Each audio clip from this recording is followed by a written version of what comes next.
قیامت کے دن ایک منادی ندا کرے گا جس سے یہ سب مخلوقات سنے گی۔ وہ کہے گا ہر قوم جو خدا کو چھوڑ کر جن معبودوں کی عبادت کرتی تھی ان کے ساتھ ہو جائے۔ چنانچہ ہر شخص کے سامنے اس کے معبود کی صورت بنا دی جائے گی جس کی وہ عبادت کیا کرتا تھا۔ ایک فرشتے کی شکل حضرت عزیز علیہ السلام جیسی اور ایک فرشتے کی شکل حضرت عیسیٰ ابن مریم علیہ السلام جیسی بنا دی جائے گی۔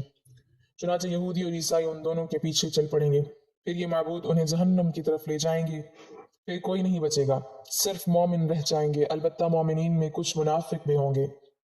اللہ تعالیٰ ان کے سامنے جس حالت میں چاہیں گے ظہور کریں گے اور فرمائیں گے اے لوگو سب لوگ چلے گئے، تم بھی اپنے خدا کے ساتھ جس کی تم عبادت کرتے تھے اس کے ساتھ چلے جاؤ۔ وہ عرض کریں گے کہ خدا کی قسم اللہ کے سوا ہمارا کوئی معبود نہیں، ہم غیر اللہ کی عبادت نہیں کرتے تھے۔ پھر اللہ تعالیٰ اپنی پنڈلی مبارک سے پردہ ہٹا کر مومنین پر اپنی عظمت کی تجلی فرمائیں گے جس سے وہ پہچان لیں گے کہ وہی ان کا رب ہے۔ مومنین یہ دیکھ کر سجدہ ریز ہو جائیں گے جبکہ منافقین گدی کے بل جا گریں گے کیونکہ اللہ تعالیٰ ان کی پشتوں کو بیل کے سینگ کی طرح سخت کر دے گا۔ پھر اللہ تعالیٰ مومنین کو حکم دیں گے کہ وہ اپنا سر اٹھائیں گے۔ حضرت ابن عباس رضی اللہ تعالیٰ عنہ سے روایت ہے کہ سیدنا ابو بکر صدیق رضی اللہ تعالیٰ عنہ نے عرض کیا یا رسول اللہ صلی اللہ علیہ وسلم میں دیکھ رہا ہوں کہ آپ صلی اللہ علیہ وسلم بوڑھے ہو رہے ہیں۔ آپ صلی اللہ علیہ وسلم نے فرمایا مجھے سورۃ ہود، سورہ واقعہ، سورۃ مرسلات، سورۃ عما یتساءلون اور سورۃ التکاثر نے بوڑھا کر دیا۔ حضرت ابو مریم رضی اللہ تعالیٰ عنہ سے روایت ہے کہ آپ صلی اللہ علیہ وسلم اذا الشمس کورت کا مطلب یہ بیان کیا کہ سورج کو بے نور کر کے دوزخ میں ڈال دیا جائے گا، اور وَإِذَا النُّجُومُ انْكَدَرَتْ کا مطلب یہ بیان کیا کہ ستاروں کو توڑ کر جہنم میں ڈال دیا جائے گا، اور ہر اس معبود کو جس کی خدا کے سوا پرستش کی گئی دوزخ میں ڈالا جائے گا سوائے حضرت عیسیٰ علیہ السلام اور ان کی والدہ کے۔ حضرت ابن عباس رضی اللہ تعالیٰ عنہ اذا الشمس کورت کی تفسیر میں فرماتے ہیں کہ اللہ تعالیٰ سورج، چاند، ستاروں کو قیامت کے دن سمندر میں پھینک کر ان کی روشنی کو مسخ کر دیں گے۔ پھر اللہ تعالیٰ مغرب کی طرف سے ہوائیں چلائیں گے جو سمندر کو بھڑکا کر آگ میں بدل دیں گی۔ اور بعض حضرات نے یہ فرمایا ہے کہ جب سورج کو سمندر میں پھینکا جائے گا تو اس سے سمندر کھول اٹھے گا اور پھر آگ میں تبدیل ہو جائے گا۔ حضرت ابو ہریرہ رضی اللہ تعالیٰ عنہ فرماتے ہیں کہ قیامت کے دن سورج اور چاند بے نور کر دیے جائیں گے۔ حضرت ابی ابن کعب رضی اللہ تعالیٰ عنہ فرماتے ہیں کہ قیامت سے پہلے 6 نشانیاں ظاہر ہوں گی۔ لوگ بازاروں میں چل پھر رہے ہوں گے کہ سورج کی روشنی بجھ جائے گی، ابھی وہ اسی حالت میں ہوں گے کہ پہاڑ زمین پر گر پڑیں گے اور زمین لرزنے لگے گی جس سے جنات گھبرا کر انسانوں کی طرف اور انسان گھبرا کر جنات کی طرف بھاگیں گے۔ جانور، پرندے اور درندے آپس میں خلط ملط ہو جائیں گے۔ ارشاد خداوندی ہے جب جنگل کے جانوروں میں رول پڑ جائے یعنی ایک دوسرے میں مل جائیں گے، اور جب بیاتی اونٹنیاں چھٹتی پھریں اور جب دریات جھونکے جائیں، اس وقت جنات انسانوں سے کہیں گے ہم تمہیں کہتے ہیں کہ سمندر کی طرف چلو۔ جب وہاں پہنچیں گے تو آگ ہی آگ نظر آئے گی جس سے شعلے اٹھ رہے ہوں گے۔ لوگ اسی حالت میں ہوں گے کہ اچانک زمین پھٹ کر ساتوں تہ سے جا لگے گی اور آسمان پھٹ کر ساتویں آسمان سے جا ملے گا، تب ان پر ایک ایسی ہوا چلے گی جو انہیں موت کی آغوش میں سلا دے گی۔ حضرت ابن مسعود رضی اللہ تعالیٰ عنہ فرماتے ہیں کہ آسمان کی حالت تبدیل ہوتی رہے گی، کبھی تو وہ وماہلہم رویدہ کی طرح ہوگی اور کبھی وردتن کدہان اور کبھی واہیہ۔ آسمان پھٹتا رہے گا اور اس کے احوال تبدیل ہوتے رہیں گے۔ حضرت محمد بن کعب رحمۃ اللہ علیہ کی روایت سے امام قرطبی رحمۃ اللہ علیہ فرماتے ہیں قیامت کے دن لوگوں کو اندھیرے میں اٹھایا جائے گا اور آسمان کو لپیٹا جا چکا ہوگا، ستارے جھڑ جائیں گے، سورج اور چاند ختم ہو جائیں گے اور ایک منادی آواز دے گا۔ لوگ اس دن اس کی آواز کے پیچھے دوڑیں گے۔ ارشاد باری تعالیٰ ہے اس دن پیچھے دوڑیں گے پکارنے والے کے، ٹیڑھی نہیں جس کی بات آپ صلی اللہ علیہ وسلم نے فرمایا جب میں جنت میں داخل ہوں گا اور اپنے رب ذوالجلال کو دیکھوں گا تو اس کے سامنے سجدہ ریز ہو جاؤں گا۔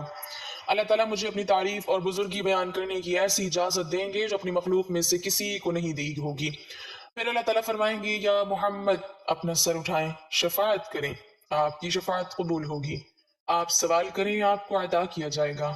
جب میں اپنا سر اٹھاؤں گا تو اللہ تعالیٰ استفسار فرمائیں گے کہ آپ کیا چاہتے ہیں، حالانکہ اللہ تعالیٰ خوب جانتے ہیں۔ میں عرض کروں گا یا اللہ آپ نے مجھ سے شفاعت کا وعدہ فرمایا تھا، بس آپ جنتیوں کے حق میں میری شفاعت قبول فرمائیں تاکہ وہ جنت میں داخل ہو سکیں۔ اللہ تعالیٰ فرمائیں گے میں نے ان کے حق میں آپ کی شفاعت قبول کی اور ان کو جنت میں داخل ہونے کی اجازت دی۔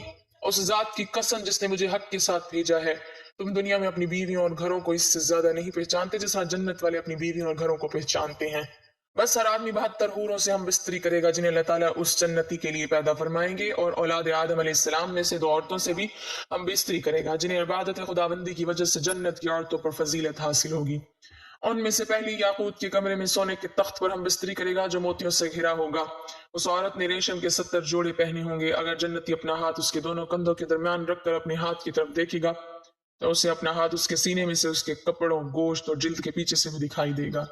نیز جنتی اس کی پنڈلی کے گودے کو بھی دیکھ سکے گا جس طرح تم میں سے کوئی یاقوت کی نلکی میں دھاگے کو دیکھ سکتا ہے۔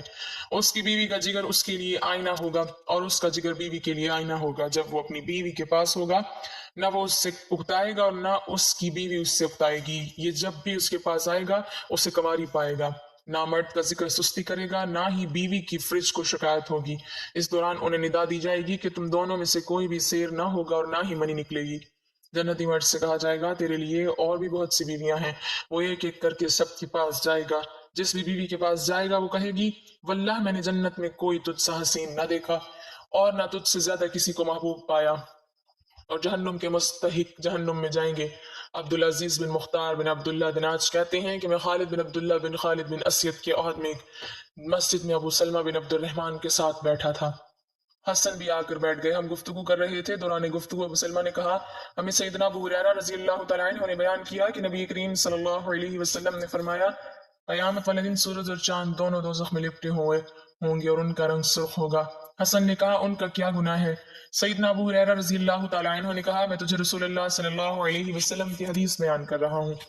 یہ سن کر حسن خاموش ہو گیا۔ انہیں دوزخ میں ڈالنا بطور سزا نہیں ہے بلکہ سورج اور چاند کی پرستش کرنے والوں کی مذمت اور ان کو رسوا کرنے کے لیے انہیں دوزخ میں ڈالا جائے گا کہ دیکھو جس کو تم خدا سمجھتے تھے اور جن کی پرستش کرتے تھے تم کو عذاب سے بچانا تو درکار، آج وہ خود دوزخ میں پڑے ہیں اور خود کو دوزخ سے نہیں نکال سکتے۔